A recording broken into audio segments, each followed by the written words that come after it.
Este es un mensaje para el comandante Jorge Luis Vargas, comandante de la policía, y para el comandante del ejército, Eduardo Zapateiro. Queridos generales, mi llamado es a que reflexionen sobre los siguientes puntos.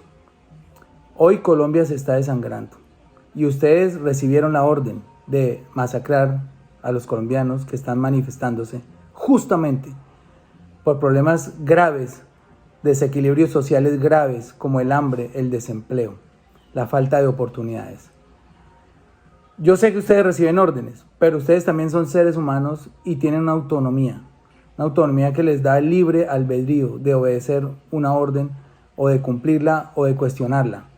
Sabemos que la tradición de las fuerzas militares es obedecer a la clase política, pero no a cualquier clase política, generales.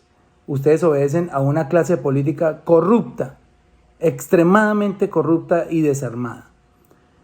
Una clase política que se ha robado este país. De modo que mientras ustedes cumplen la orden de masacrar a nuestro pueblo, estos corruptos se reparten el país. Estas ratas se reparten el país inmisericordiamente, sin importarle incluso que muchos de sus hombres también caigan en estas revueltas. Son manifestaciones justas y en su mayoría pacíficas. Puede que haya uno que otro desmán, pero ninguno amerita que la fuerza pública saque sus armas para dispararles a jóvenes inermes. Esa patada que le dio un niño de 13 años a un policía ameritaba sacar un arma y dispararle por la espalda, acabarle la vida. Respóndanme eso, por favor. ¿Amerita sacarle los ojos a los estudiantes? Ya hay más de 30 estudiantes que han perdido los ojos a manos del ESMAD. ¿Ameritaría asesinar a sangre y fuego y de manera más fría a una multitud que solo está reclamando justamente por sus derechos? Ustedes saben que no, ustedes lo saben y entiendo las razones por las que obedecen, pero el llamado es en este momento, en nombre de Colombia, en nombre de los jóvenes, a que por favor piensen esas órdenes y si es del caso las cuestionen, porque no son justas. Y el que obedece leyes o órdenes injustas es tan injusto como el que las dicta. No se conviertan en asesinos. No dejen que sus instituciones se desprestigien al punto del odio de los colombianos hacia esas instituciones que fueron tan queridas en el pasado. Si ustedes analizan los puntos de popularidad que tenían las Fuerzas Armadas en los años 90 o 80, estamos hablando del 80%. Hoy son instituciones desprestigiadas y poco queridas por los colombianos. Hace poco estuve en Ecuador y preguntaba por qué los soldados estaban armados dentro de las urnas en los sitios donde se efectuaba la votación para presidente. Y nos dijeron, casi todos respondieron lo mismo, es que aquí no le tenemos miedo al ejército, nosotros queremos a nuestro ejército, es el único que nos garantiza la paz de las urnas. Y indagando un poco más, encuentro que es que las Fuerzas Armadas nunca le han disparado a su pueblo. Cuando ha habido revueltas, que son cosas políticas, ellos dejan que su gobierno las resuelva con su sociedad civil. No se meten a tomar partido y a dispararles a las manifestaciones. Obvio, no ha habido, ni en Colombia tampoco, ni siquiera lo que pasó en Estados Unidos. Aquí nunca los manifestantes han intentado trepar el muro de la Casa de Nariño, de meterse al Congreso. De modo pues que no estamos ante manifestantes terroristas, como dice quien da las órdenes, Álvaro Uribe. Son simplemente personas con hambre, personas con necesidades, personas cansadas, no solo de este gobierno nefasto, que nos dejó morir con el COVID, que no compró las vacunas a tiempo, sino que también nos introduce en el Congreso una reforma a la salud y una reforma tributarias que no son aceptables desde ningún punto de vista. La primera porque acaba con lo poco que queda de la red pública, porque acaba con la autonomía universitaria sobre los procesos de las carreras de medicina y etcétera. También obliga a los pobres a tener un seguro que no tienen con qué pagarlo para poder ser atendidos.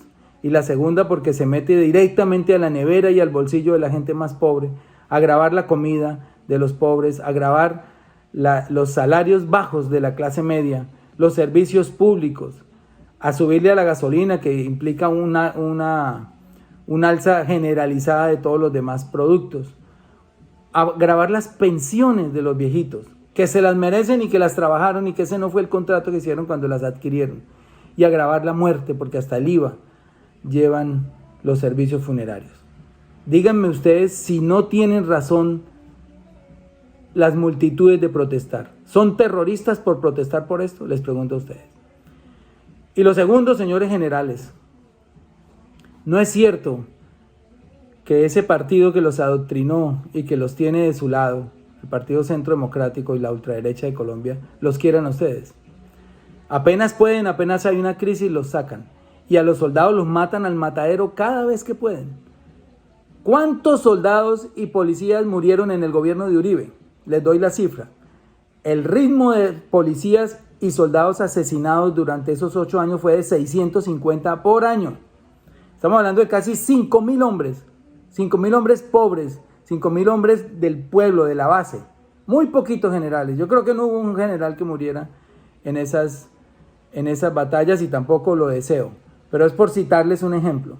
Muy cómodo, desde su posición o desde la nuestra como congresistas, andar en carros blindados y privilegiar la guerra y hacer caso de estos incendiarios, dictadores que quieren a toda costa perpetuar la guerra en Colombia. Muy fácil. Pero esos soldados y esos militares de base, los cabos, los patrulleros, que son los que exponen sus vidas, incluso los matan también en las revueltas a veces, ellos no están de acuerdo con esta guerra. Van allá porque necesitan un salario de hambre además, salarios muy bajitos. Son muchachos que no tienen ni siquiera la posibilidad de ascender en su vida militar. Muy difícil que un policía ascienda, muy difícil que un soldado ascienda. Están ahí para cuidar el patrimonio y el statu quo de una clase de sinvergüenzas corruptos que se reparten el país tomando whisky en los clubes mientras ellos defienden ese statu quo en las calles, matando pueblo con pueblo. Enfrentan pueblo con pueblo. Se mata pueblo con pueblo. Eso no debería ser así. De modo pues que generales, con todo el respeto que me merece esa institución, porque mi padre trabajó en el ejército, pueden averiguar. Jorge Isaac Bolívar fue farmacéutico aquí en Tolemaida, después en el batallón Baraya y después estuvo en Tunja, si no estoy mal. 12 o 13 años duró mi padre trabajando en el ejército. Yo quiero esa institución. No soy un terrorista, no soy un comunista, soy simplemente un indignado que llegó a la política para poderle abrir los ojos a mucha gente y para poder enfrentar a estos malandros que nos vienen gobernando desde hace mucho tiempo. Y esto obviamente nos pone en riesgo. Y ustedes me han chuzado. Yo estoy en las carpetas del ejército. Y ya se habrán podido dar cuenta durante todo el tiempo que me escucharon que yo no tengo nada que ver con nada. Ni soy terrorista, ni soy comunista. Y si lo fuera, pues no tendría ningún delito porque uno es libre de pertenecer al partido que quiera. Yo solamente soy un colombiano indignado que está aquí dispuesto a dar la vida para defender la gente, incluso a sus hombres, a los hombres de base, a los que ustedes mandan al despeñadero para poderle cumplir las órdenes al de arriba, que es un hombre cavernícola, insensato, psicópata, que está acabando con este país.